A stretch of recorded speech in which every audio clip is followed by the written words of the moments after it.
An amber warning light pulsed silently above the inner corridor door, a signal reserved for breaches that almost never occurred. The duty Royal Guard slowed, studying the display panel. The system showed movement inside the archive hall, an area sealed for months. One line on the screen made him stop completely. Height classification, child. He listened. The corridor was too quiet, and the door was already unlocked.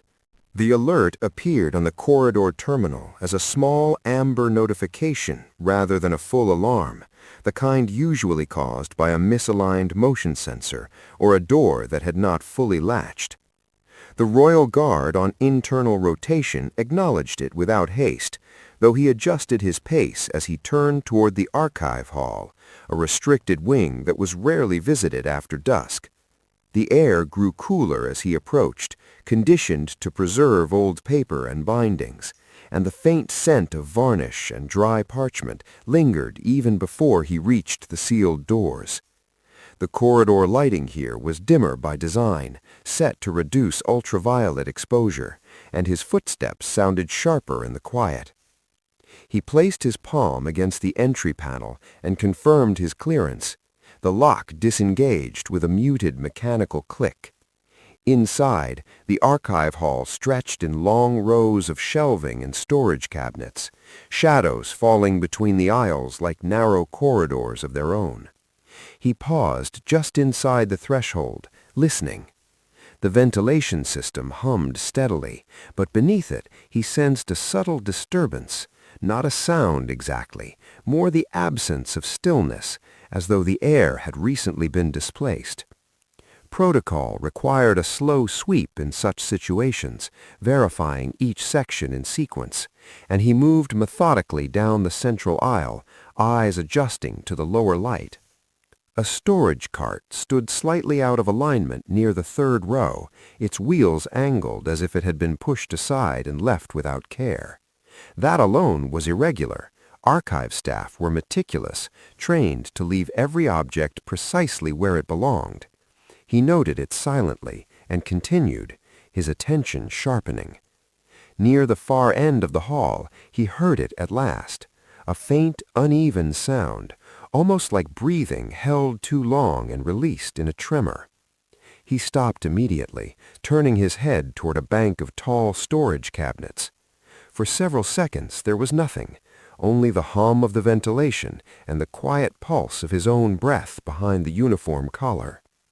Then the sound came again, softer, unmistakably human. He stepped forward, boots muted on the polished floor, and rounded the edge of the cabinet. A small figure was crouched in the narrow space between two storage units, partially hidden in shadow. The child looked up, eyes wide but silent, hands clasped tightly as though afraid even movement might draw attention. The guard felt the immediate, controlled tightening in his chest that accompanied any unexpected discovery involving a member of the royal household. The child was unharmed at first glance, clothing slightly disordered but intact, face pale in the low light.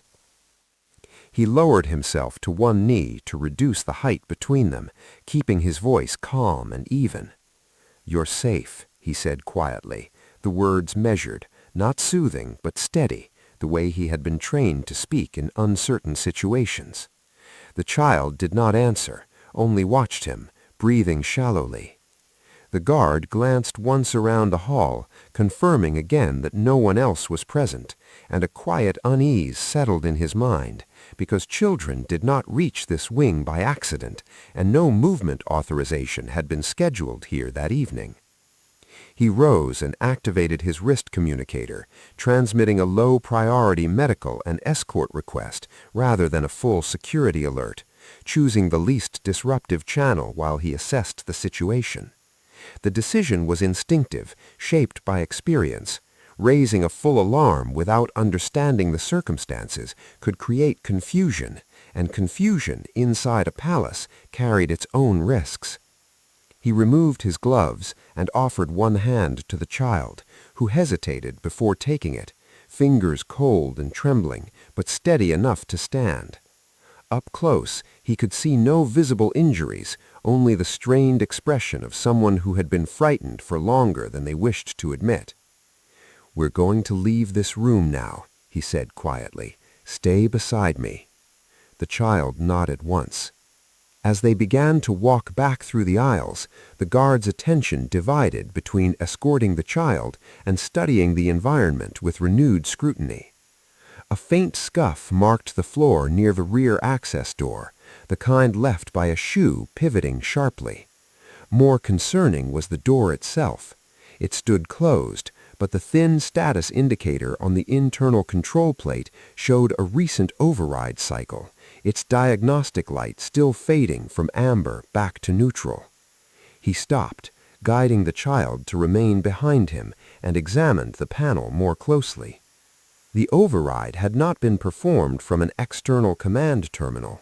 The log fragment visible on the surface display indicated a direct network bypass initiated from within the security grid, a level of access limited to a narrow group of authorized personnel.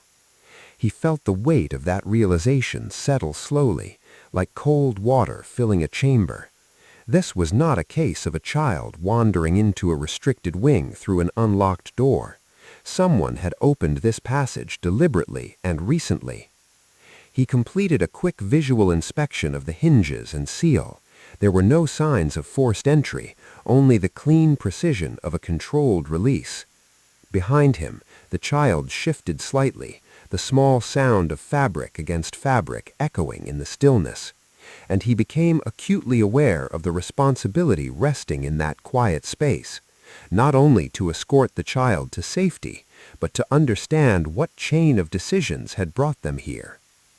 The communicator vibrated softly against his wrist, confirming that medical staff were on their way, estimated arrival 3 minutes.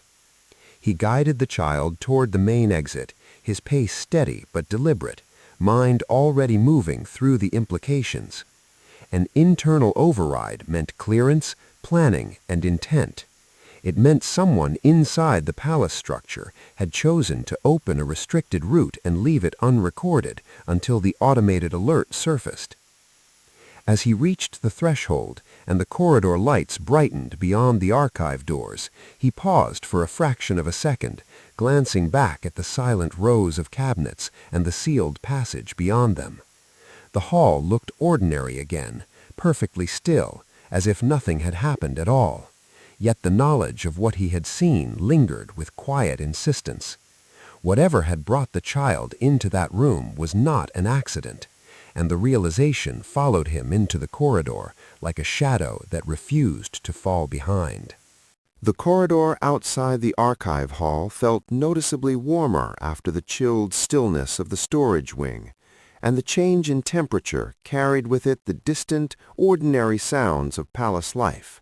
Footsteps far away, a door closing somewhere along the service passage, the faint murmur of staff voices carefully subdued by protocol.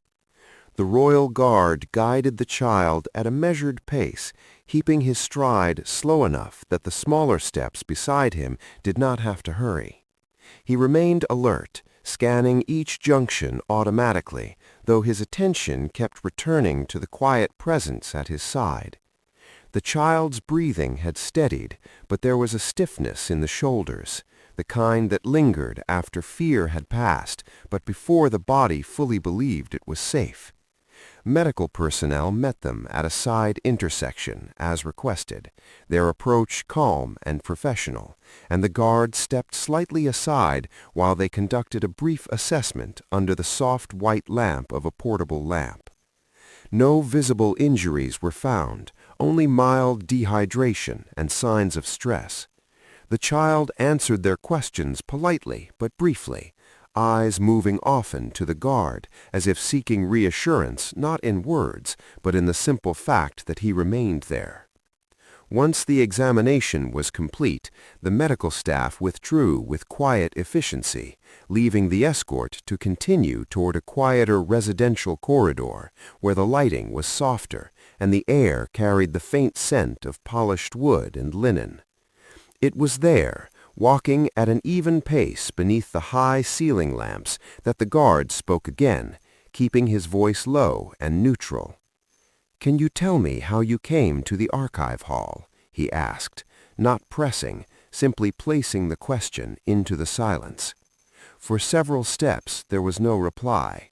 Then the child answered in a small but steady voice, explaining that earlier in the evening someone in uniform had approached, speaking calmly and saying it would be safer to wait in another room for a short time. The guard felt a subtle tightening in his thoughts, not alarm yet, but a sharpening of attention. "Did you recognize the uniform?" he asked. The child hesitated, then shook their head, explaining that it looked official, that the voice had sounded confident, and that there had been no reason at the time to doubt the instruction. The corridor lights reflected faintly along the polished floor as they walked, and the guard kept his expression composed, though the implications settled heavily in his mind. Royal children were taught from an early age to respect uniformed authority within palace grounds. The trust was intentional, necessary for daily operations, but it created a vulnerability when authority was misused. He asked one more question carefully. "Did the person stay with you?" The child shook their head again, explaining that they had been told to wait and that the person would return shortly, but no one had come. The silence that followed was long, filled only by the sound of their footsteps and the distant mechanical rhythm of ventilation hidden behind the walls. The guard understood then that the incident had not been an accident of wandering or curiosity. It had been arranged, calmly and deliberately, by someone who understood both the palace layout and the psychology of obedience. They reached a quiet antechamber adjacent to a monitored residential wing, a room furnished simply with upholstered chairs, a low table, and tall windows veiled by heavy drapes that softened the evening light. The guard guided the child to a seat and requested water from a nearby attendant, remaining present but unobtrusive while the child drank slowly, hands still faintly unsteady. Standing near the doorway, he allowed his gaze to rest on the corridor beyond, his posture relaxed, but his awareness fully engaged, the way it had been trained through years of internal security duty. His thoughts moved carefully through the information he had gathered. Someone in uniform, calm instructions, a relocation to a restricted area that required internal override to access, and then abandonment, leaving the child alone in a place where discovery might have been delayed for hours had the sensor not triggered. None of it aligned with any authorized protocol, not even in emergency contingencies. He stepped to the wall terminal and quietly accessed the movement logs for the surrounding corridors, filtering by time and clearance levels. The entries appeared orderly at first glance: routine patrols, scheduled staff movements, deliveries recorded with precise timestamps. But the very precision began to trouble him. Movements ended exactly as expected, transitions occurred without overlap, and there were no recorded entries matching the approximate time the child had described being escorted. Absence in a system designed to record everything carried its own meaning. He closed the terminal and stood in stillness for several seconds, listening to the faint rustle of the drapes as air currents shifted behind them. Reporting immediately through standard channels would initiate a formal investigation, but it would also alert every supervisory level connected to internal security logs, including anyone who might have manipulated them. The thought was not accusation, it was simply a recognition of risk. He looked toward the child, now sitting more quietly, color returning gradually to their face, and felt the weight of responsibility settle more firmly in his mind. Protocol existed to preserve order, but protection existed to preserve life, and sometimes the sequence between the two was not clear. A soft chime sounded from his communicator, signaling an inquiry from Central Command, requesting confirmation that the archive hall alert had been resolved. He responded with a concise status update. Child located, unharmed, escort in progress, preliminary review ongoing. It was accurate but incomplete, and he was aware of the narrow line he was walking. As he ended the transmission, he realized with quiet certainty that the incident was no longer a simple matter of escort and reporting. Someone inside the palace structure had acted with planning and authority, and until he understood who and why, the child in the chair behind him was not yet truly safe. The corridor terminal outside the antechamber emitted a faint electric hum as the royal guard initiated a deeper review of the internal surveillance archives.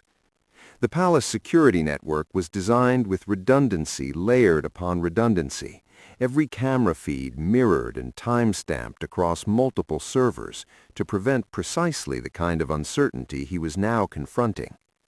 Yet as he filtered the feeds by corridor, then by minute, he began to notice a narrow absence, not immediately visible unless one was looking for continuity itself. 12 minutes of footage were missing, not replaced with static, not flagged as corrupted, simply absent, as if time itself had stepped aside and resumed without explanation.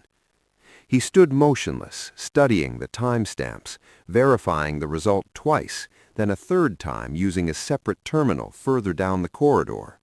The same gap appeared, perfectly aligned across several cameras covering the approach routes to the archive hall. That level of synchronization required deliberate coordination. It could not be produced by an accidental system fault. The air in the corridor felt cooler now, or perhaps it was only the quiet tightening in his concentration. He accessed the credential log associated with administrative overrides during the missing interval.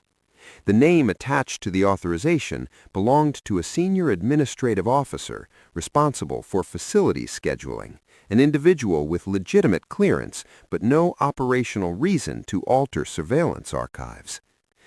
The realization did not arrive as shock, but as a slow, steady awareness, the kind that settled heavily and refused to be dismissed. He stepped back from the terminal, letting the screen dim, and listened to the distant rhythm of footsteps far down the marble passage. Reporting the finding immediately would trigger automatic notifications through the chain of command, and those notifications would be visible to every office linked to security administration, including the one whose credentials appeared in the log. He considered the implications carefully, weighing procedure against consequence.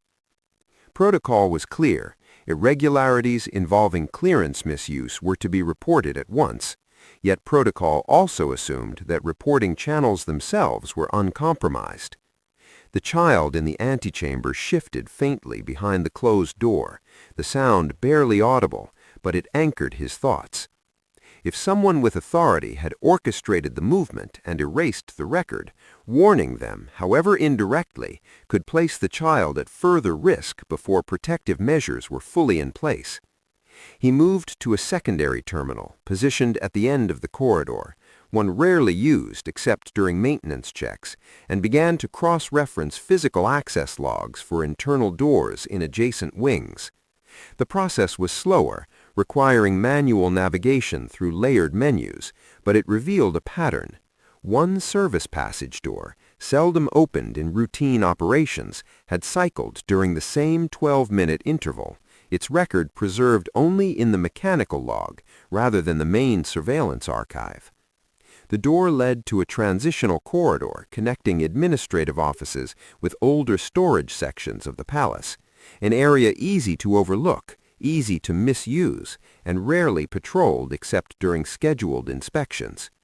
He closed the log and rested his hand lightly against the cool metal surface of the terminal, feeling the faint vibration of internal circuitry beneath his palm. The evidence was no longer ambiguous.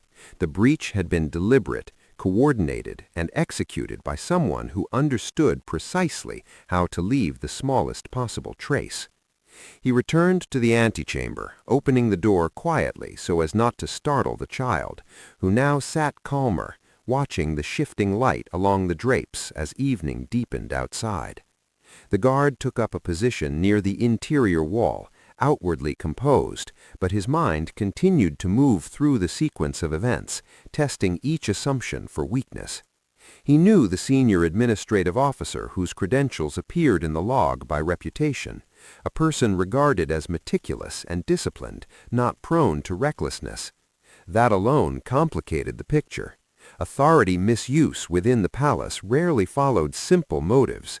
There were always layers, pressure, obligation, influence that remained invisible until carefully uncovered. A soft tone sounded from his communicator, signaling a routine check-in request from the duty supervisor, asking whether the initial archive alert required further response. He answered in measured terms, confirming that the situation was under control and that he was conducting a localized review of access records before filing a formal report. The words were truthful but deliberately narrow, buying time without creating alarm. When the channel closed, he felt the quiet weight of that decision settle upon him. It was not insubordination, but it was a deviation from strict procedural timing, and he was aware that every deviation carried consequences. He stepped to the window and parted the heavy drape slightly, looking out over the inner courtyard, where lamps had begun to glow along the stone paths. The palace at night appeared serene, its order and symmetry giving no hint of the unseen currents moving within its walls. Behind him, the child spoke softly, asking whether they would be returning to their quarters soon. He turned, meeting the question with a calm nod, assuring them that arrangements were being made and that they would not be left alone again. The reassurance was simple, but it carried a silent promise he fully intended to keep. As he closed the drape and returned to his post near the door, he understood that the situation had advanced beyond the boundaries of routine reporting. There was evidence of erased records, of manipulated access, and of a child deliberately moved through restricted passages. The responsible individual may already be aware that the plan had not unfolded as intended. Time, therefore, was no longer neutral. It was a factor pressing quietly but steadily against every decision. And as the minutes passed in the dim, quiet room, the guard realized that before he could file any report, he would have to ensure one thing above all else. The child's safety had to be secured in a place where no hidden override could reach them. The decision formed gradually, not as a single moment of resolve, but as a sequence of measured considerations aligning into one clear course of action. The Royal Guard requested a routine escort authorization through the internal system, selecting a justification that would draw no attention. Temporary relocation for rest and observation following a minor incident. The wording was deliberately neutral, a procedure used often enough that it seldom attracted scrutiny. Within minutes, clearance returned.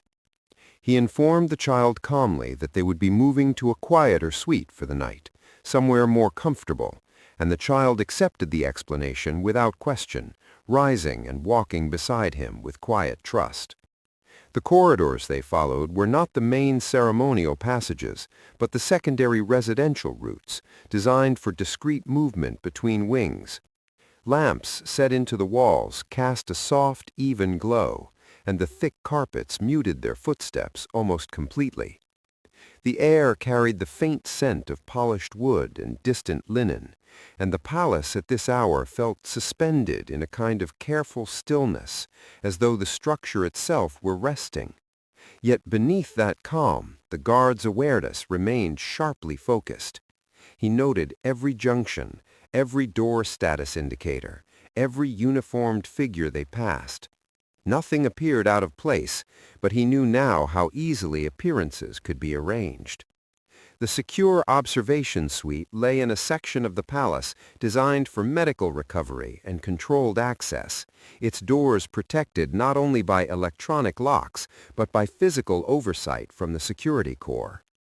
When they arrived, the attending staff admitted them promptly, recognizing both the child and the guard's authority without the need for explanation. The room itself was quiet and warm, furnished simply, with soft lighting and windows that looked onto an enclosed garden where night lamps illuminated trimmed hedges and stone paths.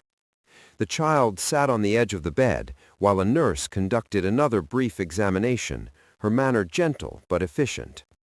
The guard remained near the doorway, observing, ensuring that every detail of the environment met the standard he required. Once the staff withdrew, leaving the child resting under supervision, he stepped into the corridor and allowed the door to close softly behind him. For several seconds, he stood in silence, listening to the muted sounds of the secure wing, the distant movement of a trolley, the low murmur of voices at a nursing station, the steady rhythm of controlled, orderly activity. The child was safe here, safer than anywhere else in the palace, short of the private family quarters. Only then did he allow his thoughts to return fully to the breach itself. The erased surveillance, the overridden passage, the credentials belonging to a senior official, each element formed part of a pattern, and patterns, once recognized, demanded to be followed to their conclusion. He turned and began retracing the path toward the service corridors identified in the mechanical logs, moving alone now, his pace unhurried but purposeful, aware that every step deeper into the quieter sections of the palace increased both the importance and the risk of what he might discover. The service passage lay behind a narrow maintenance door marked only with a discreet brass plate, the kind most staff passed without noticing. He accessed it using his clearance and stepped into a corridor noticeably older than the surrounding wings, its stone walls thicker, the air slightly cooler, carrying the faint mineral scent of aged masonry. The lighting here was sparse, spaced farther apart, and the silence felt heavier, as though sound itself traveled more slowly. He moved forward, scanning the floor and walls with practiced attention.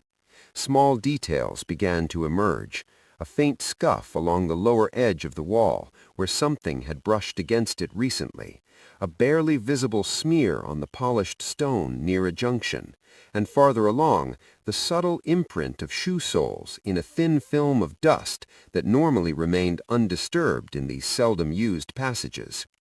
None of these signs would have been noticed by a casual observer, but together they told a quiet, coherent story of recent movement. He followed the traces to a secondary door that opened into an auxiliary storage chamber, its interior dim and cool. Inside, several crates stood arranged along the walls, their labels indicating routine archival materials scheduled for transfer later in the week. Yet one crate had been shifted slightly, leaving a narrow gap behind it. He moved it carefully and found, concealed in the recess, a compact transit case, empty now, but bearing the faint indentation of equipment once secured within it. The presence of such a case in this location had no legitimate explanation. It suggested preparation, staging, the deliberate use of restricted areas to move items, or possibly people, without record. He replaced the crate exactly as he had found it and stepped back into the corridor, his mind assembling the implications with increasing clarity. This was not a single act of misjudgment or opportunism. It was a system of movement, a method tested and refined, likely repeated more than once before the night's events brought it to light. As he secured the maintenance door behind him and returned toward the main corridors, he felt the quiet weight of responsibility deepen. Whatever operation had been unfolding within these walls was larger than the incident involving the child, and the person or persons behind it would not abandon their plans easily. The palace above remained calm, its halls orderly and silent, but the guard now understood that beneath that calm, unseen preparations had been taking place for some time. And as he walked back to the secure wing to verify once more that the child remained protected, he realized that what he had uncovered was only the beginning of a far more serious breach than anyone yet understood. The secure observation wing remained quiet when the Royal Guard returned, the atmosphere steady and controlled, the soft lighting and subdued movement of staff creating a sense of order that contrasted sharply with the colder silence of the service passages he had just left behind. He paused outside the child's room, speaking briefly with the attending nurse, who confirmed that the child was resting and had shown no further distress. Through the narrow viewing panel in the door, he could see the small, still form beneath the covers, breathing slow and even, the tension that had marked earlier hours now eased into sleep. Only after confirming this did he step away into the corridor and allow his thoughts to settle fully on what needed to be done next. The evidence he had gathered, erased surveillance intervals, mechanical door logs, the concealed transit case, and the testimony of the child, formed a coherent sequence that could not be dismissed as coincidence or technical fault. Yet the manner of reporting would determine whether the information led to resolution or quietly disappeared within the bureaucracy of internal administration.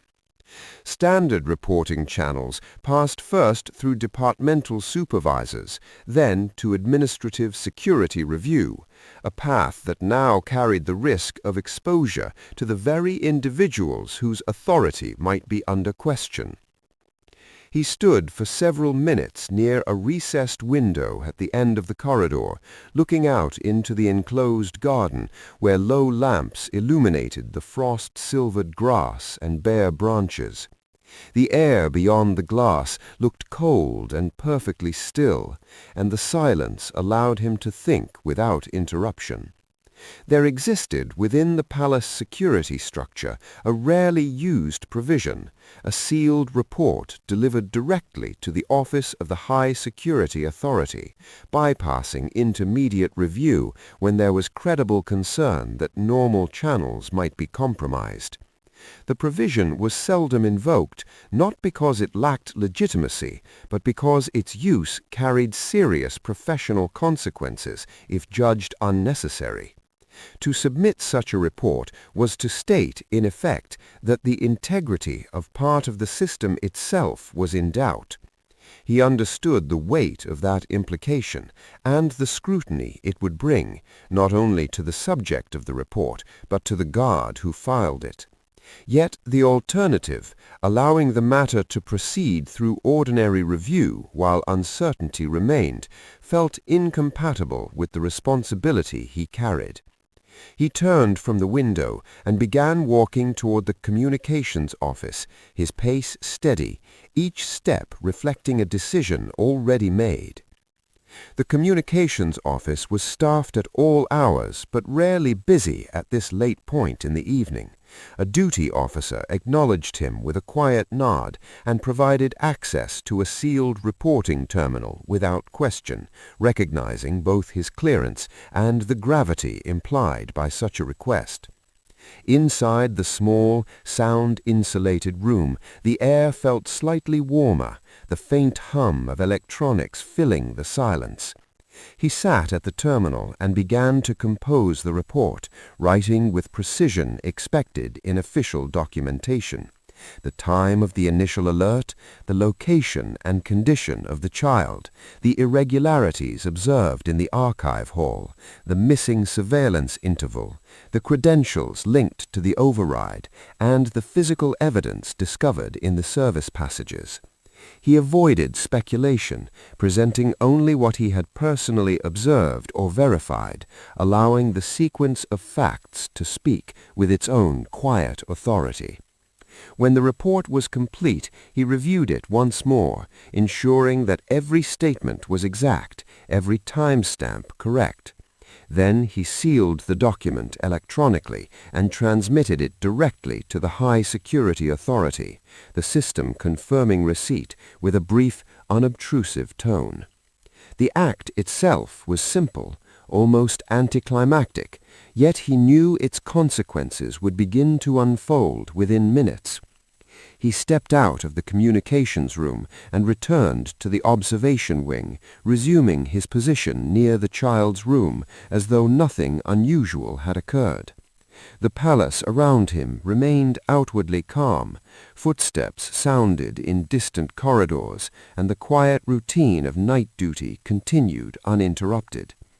Nearly half an hour passed before the first indication of response appeared. 2 senior security officers arrived without announcement, their expressions composed but intent, and requested a brief private conversation. He provided a concise verbal summary, answering their questions directly, and observed the subtle change in their demeanor as the scope of the situation became clear. Orders were issued quietly, certain access credentials were suspended pending review, and additional guards were reassigned to key internal corridors under the pretext of routine rotation. By morning, the incident would be recorded officially as a systems anomaly under investigation, a phrase that concealed more than it revealed, preserving the discretion necessary while inquiries proceeded. Yet among the security corps, word traveled in the restrained, indirect manner of professionals who understood the meaning behind small changes. The guard resumed his watch in silence, aware that the events of the night would leave no public trace, no formal acknowledgement beyond coded entries in secure archives. Still, as he stood in the dim corridor, listening to the quiet breathing within the room behind the door, he felt a steady certainty that the most important outcome had already been achieved. The child was safe, and the hidden movements within the palace walls had been brought at last into the light, where they could no longer proceed unnoticed.